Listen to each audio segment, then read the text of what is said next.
नमस्कार। जय हिंद दोस्तों। 500 अति महत्वपूर्ण प्रश्नों की श्रृंखला का आज यह 9वां भाग आप सबके सामने है। इससे पहले 8 पार्ट अपलोड हो चुका है। आज यह 9वां पार्ट है। 500 अति महत्वपूर्ण प्रश्नों की सीरीज जो कि RO ARO जो आने वाली है अक्टूबर में, 69 BPSC जो 30 सितंबर की होगी, और UKPSC का जो फॉर्म इसका भी आ सकता है फॉर्म, उसके लिए ये बहुत महत्वपूर्ण होंगे। और इसके अलावा अन्य जो वनडे एग्जाम्स हैं, जहाँ भी करंट अफेयर पूछे जाते हैं, सभी के लिए बहुत महत्वपूर्ण है। हम लोग बात करते हैं पहले पॉइंट को। मार्च 2023 को दीनदयाल उपाध्याय कौशल योजना के तहत किस पहल की शुरुआत की गई है? तो की गई है कैप्टिव रोजगार पहल की।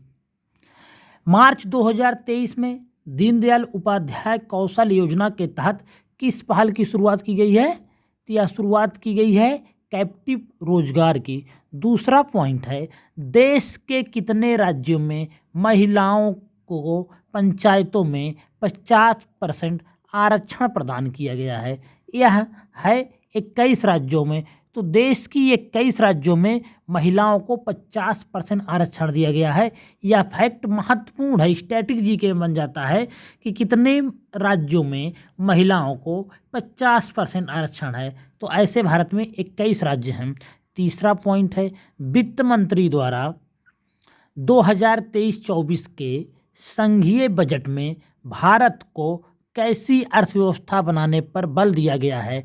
तो ज्ञान आधारित डिजिटल अर्थव्यवस्था बनाने पर बल दिया गया है वित्त वर्ष 2023-24 के संघीय बजट में। चौथा पॉइंट है, सेंट्रल बैंक डिजिटल करेंसी अपनाने वाला देश का पहला नगर निगम कौन बना है? तो यह बन गया है पटना नगर निगम। BPSC के लिए बहुत महत्वपूर्ण है, प्रश्न बन सकता है यहाँ। उसके बाद हम बात करेंगे 5वें पॉइंट की, ग्रामीण बच्चों के लिए ऑनलाइन शिक्षा कार्यक्रम पहल का शुभारंभ किस राज्य सरकार द्वारा किया गया है? तो यह किया गया है उत्तर प्रदेश राज्य सरकार द्वारा। तो ग्रामीण बच्चों के लिए ऑनलाइन शिक्षा कार्यक्रम पहल का शुभारंभ किस राज्य सरकार द्वारा किया गया है? तो यह किया गया है उत्तर प्रदेश सरकार द्वारा। छठा पॉइंट है, बच्चों के लिए डिजिटल हेल्थ कार्ड बनाने वाला देश का पहला राज्य उत्तर प्रदेश। बच्चों के लिए डिजिटल हेल्थ कार्ड बनाने वाला देश का पहला राज्य उत्तर प्रदेश। सातवां पॉइंट है, राष्ट्रीय होम्योपैथिक सम्मेलन होमोकॉन 2023 का उद्घाटन कहाँ पर किया गया? देहरादून में किया गया है। यूके की परीक्षाओं के लिए, उत्तराखंड की परीक्षाओं के लिए महत्वपूर्ण है। 8 नंबर पॉइंट है, मुख्यमंत्री सीखो कमाओ योजना किस राज्य में शुरू की गई है? या शुरू की गई है मध्य प्रदेश में। 9वां पॉइंट है, चौथे राष्ट्रीय जल पुरस्कार 2022 में किसे पहला स्थान मिला है? तो मध्य प्रदेश राज्य को पहला स्थान मिला है, महत्वपूर्ण है। चौथे राष्ट्रीय जल पुरस्कार 2022 में किसे पहला स्थान मिला? तो यह मध्य प्रदेश को मिला है। 10वां पॉइंट है, भारत का पहला पूर्ण रूप से ई शासित राज्य कौन बना? तो वह बन गया है केरल बना है। भारत का पहला पूर्ण रूप से ई शासित राज्य कौन बना? केरल बना है। 11 नंबर पॉइंट है, वैश्विक आयुर्वेद महोत्सव का 5वां संस्करण कहाँ आयोजित होगा?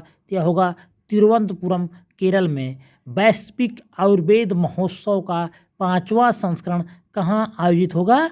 यह होगा तिरुवनंतपुरम केरल में। 12 नंबर पॉइंट है, सुशासन नियमन को मंजूरी देने वाला देश का पहला राज्य कौन बना है? यह बना है महाराष्ट्र। कौन बना है? महाराष्ट्र।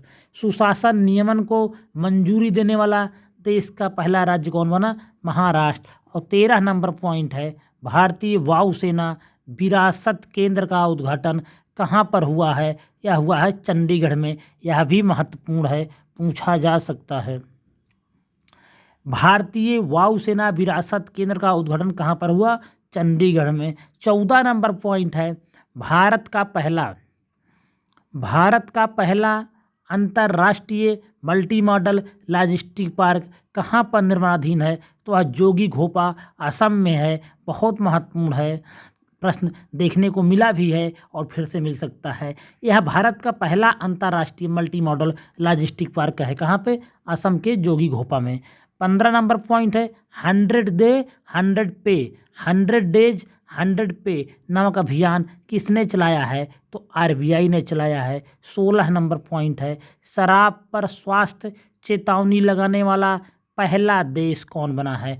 यह बना है आयरलैंड। महत्वपूर्ण है, शराब पर स्वास्थ्य चेतावनी लगाने वाला पहला देश कौन बना? आयरलैंड। और 17 नंबर पॉइंट है 42वां आसियान शिखर सम्मेलन कहाँ पे हुआ? तो यह हुआ इंडोनेशिया के लाबुआन बाजो शहर में। लाबुआन बाजो शहर में। महत्वपूर्ण है 42वां आसियान शिखर सम्मेलन इंडोनेशिया के लाबुआन बाजो शहर में। 18 नंबर पॉइंट है हाल ही में कौन सा देश अरब लीग में शामिल हो गया? क्या हो गया? सीरिया। और वर्तमान में अरब लीग में सदस्यों की संख्या कितनी है? वह 22 है। तो हाल ही में कौन सा देश अरब लीग में शामिल हुआ? सीरिया, 22वें मेंबर के रूप में। 19 नंबर पॉइंट है 2023 में भारत की एससीओ की अध्यक्षता की थीम क्या है? सिक्योर एससीओ थीम है। महत्वपूर्ण है एससीओ। कहाँ हो रहा है? इंडिया में हो रहा है। 20 नंबर पॉइंट है छठा हिंद महासागर सम्मेलन 2023 कहाँ हुआ? ढाका में हुआ। 21 नंबर पॉइंट है मशीन कैंसी 2023 मशीन कैंसी 2023 शिखर सम्मेलन कहाँ पर आयोजित हुआ? दुबई में आयोजित हुआ। मशीन कैंसी 2023 शिखर सम्मेलन कहाँ पर आयोजित हुआ? दुबई में। देख लेंगे, महत्वपूर्ण हो सकता है। और 22 नंबर पॉइंट है भारत कहाँ पर एकता हार्बर बंदरगाह बनाएगा? तो मालदीव में। महत्वपूर्ण है। 23 नंबर पॉइंट है पीटर्सबर्ग जलवायु संवाद 2023 इसका आयोजन कहाँ हुआ? बर्लिन में हुआ। इसका आयोजन कहाँ हुआ? बर्लिन में। शुरुआत हुई थी वर्ष 2010 में। जर्मनी की पूर्व चांसलर एंजेला मर्केल ने इसकी शुरुआत की थी। तो पीटर्सबर्ग जलवायु संवाद 2023 कहाँ हुआ? बर्लिन में। यह 2010 में शुरू किया गया था जर्मनी की पूर्व चांसलर एंजेला मर्केल के द्वारा। 24 नंबर पॉइंट है वर्ल्ड प्रेस फ्रीडम इंडेक्स 2023 बहुत महत्वपूर्ण इंडेक्स है। यह पूछा जाता है। नॉर्वे का पहला स्थान और भारत का 161वां स्थान है। भारत का कितना है?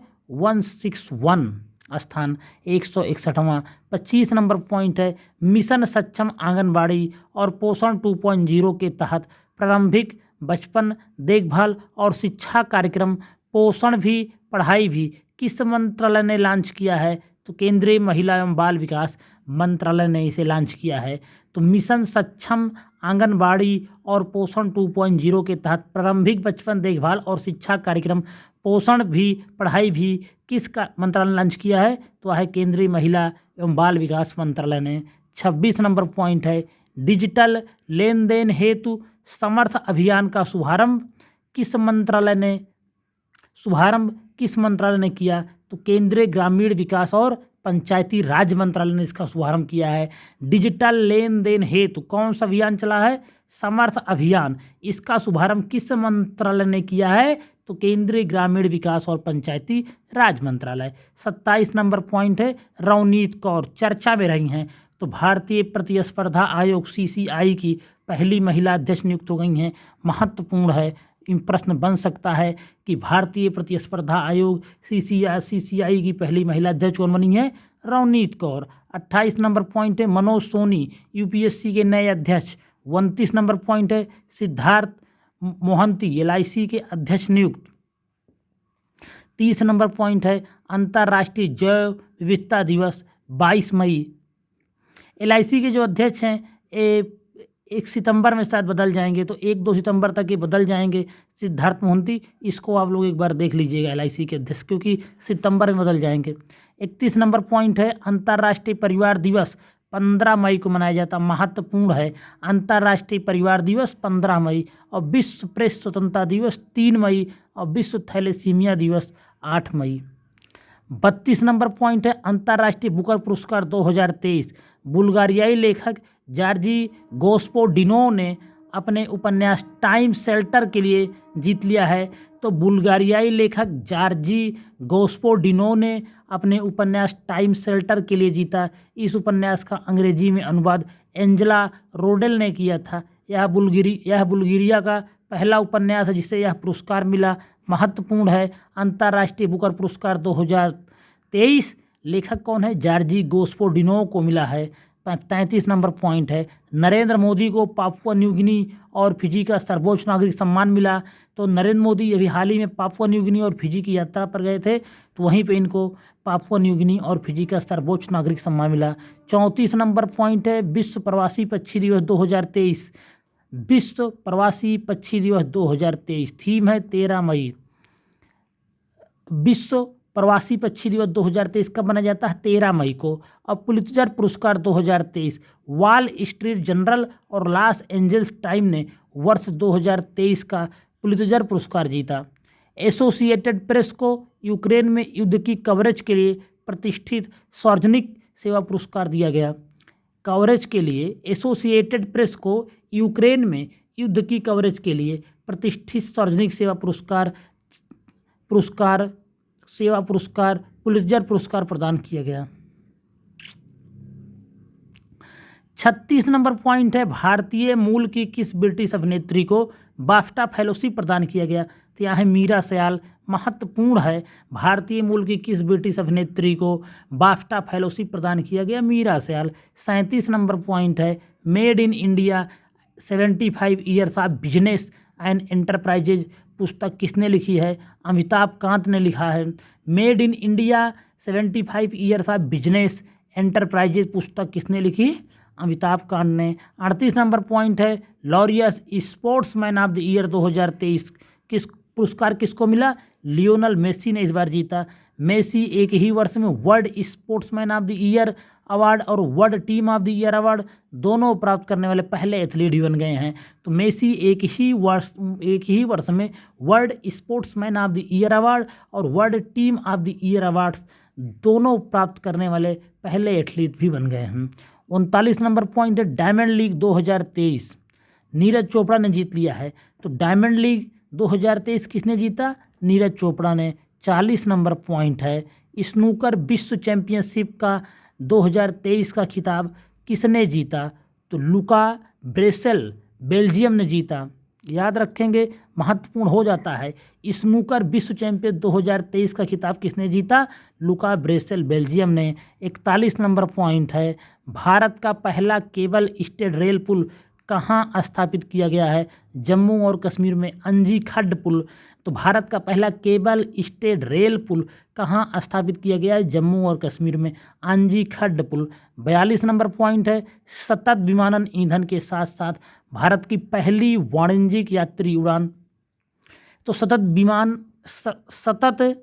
विमानन ईंधन के साथ भारत की पहली वाणिज्यिक यात्री उड़ान 9 मई 2023 को कहाँ के लिए उड़ान भरी? तो पुणे से दिल्ली के लिए। सतत विमानन ईंधन के साथ भारत की पहली वाणिज्यिक यात्री उड़ान 9 मई 2023 को कहाँ के लिए उड़ान भरी है?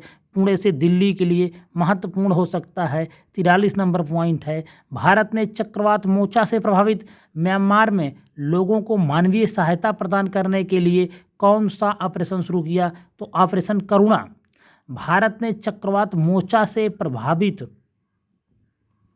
म्यांमार में लोगों को मानवीय सहायता प्रदान करने के लिए कौन सा ऑपरेशन शुरू किया है? यह है ऑपरेशन करुणा। 44 नंबर पॉइंट है, किस देश में संविधान संशोधन के लिए जनमत संग्रह करवाया गया? उज्बेकिस्तान में। याद रखेंगे। 45 नंबर पॉइंट है, केंद्रीय मंत्री अश्विनी वैष्णव ने 16 मई 2023 को मोबाइल उपयोगकर्ताओं की सुरक्षा के लिए किस पोर्टल का शुभारंभ किया है? तो संचार साथी पोर्टल का शुभारंभ किया है। केंद्रीय मंत्री अश्विनी वैष्णव ने 16 मई 2023 को मोबाइल उपयोगकर्ताओं की सुरक्षा के लिए किस पोर्टल का शुभारंभ किया? संचार साथी। 46 नंबर पॉइंट है, बैडमिंटन एशिया चैंपियनशिप जीतने वाली पहली भारतीय पुरुष युगल जोड़ी कौन है? तो हैं सात्विक साईराज रंकीरेड्डी और Chirag Shetty. Badminton Asia championship जीतने वाली पहली भारतीय पुरुष युगल जोड़ी कौन है? सात्विक साईराज रंकारेड्डी और चिराग शेट्टी। 47 नंबर पॉइंट है, पापुआ न्यू गिनी में पीएम मोदी ने वहाँ की भाषा टोक पिसिन में अनुदित किस ग्रंथ का विमोचन किया? तो नाम है उसका थिरुकुरल। तो पापुआ न्यू गिनी में पीएम मोदी ने वहाँ की भाषा टोक पिसिन में अनुदित किस ग्रंथ का विमोचन किया? थिरुकुरल का। 48 नंबर पॉइंट है, किस नेपाली गाइड ने 14 मई 2023 को माउंट एवरेस्ट पर 26वीं बार पहुंचने वाले विश्व के दूसरे गाइड बने हैं? तो वहाँ है पसांग दावा। किस नेपाली गाइड ने 14 मई 2023 को माउंट एवरेस्ट पर 26वीं बार पहुंचने वाले विश्व के दूसरे गाइड बनने का गौरव प्राप्त किया? हुआ है पसांग दावा। 49 नंबर पॉइंट है, किस समाजवादी नेता को भारतीय समाजवाद में उनके योगदान के लिए शताब्दी पुरस्कार मैन ऑफ द सेंचुरी की उपाधि से सम्मानित किया गया? तो वह है पंडित रामकिशन। किस समाजवादी नेता को भारतीय समाजवाद में उनके योगदान के लिए शताब्दी पुरुष मैन ऑफ द सेंचुरी की उपाधि से, किसकी? मैन ऑफ द सेंचुरी, मान लो कहीं पूछ लिया जाए किसको कहेंगे कि उपाधि से सम्मानित किया गया? पंडित रामकिशन को। और आज के इस वीडियो का अंतिम पार्ट है the frogman of India. The frogman of India के नाम से मशहूर कौन हैं? जीव विज्ञानी हैं। द फ्रॉगमैन ऑफ इंडिया के नाम से मशहूर किस जीव विज्ञानी को हार्वर्ड यूनिवर्सिटी की प्रतिष्ठित रेड क्लिफ फेलोशिप के लिए चुना गया है? नाम है उनका सत्यभामा दास बीजू। अभी जो वीडियो का एग्जाम हुआ था वहाँ ये प्रश्न आया था, क्योंकि सत्यभामा दास बीजू जब से इनको हार्वर्ड यूनिवर्सिटी की प्रतिष्ठित रेड क्लिफ फेलोशिप के लिए चुना गया है तब से इनका नाम चर्चा में है। तो द फ्रॉगमैन ऑफ इंडिया के नाम से मशहूर कौन है? सत्यभामा दास बीजू। याद रखेंगे। वीडियो यहीं पे समाप्त हो रहा है। वीडियो अगर आपको पसंद आ रहे हो तो लाइक करिए। अगर कुछ भी कहना है तो आप सुझाव देना चाहते हैं आप कमेंट कर सकते हैं। धन्यवाद।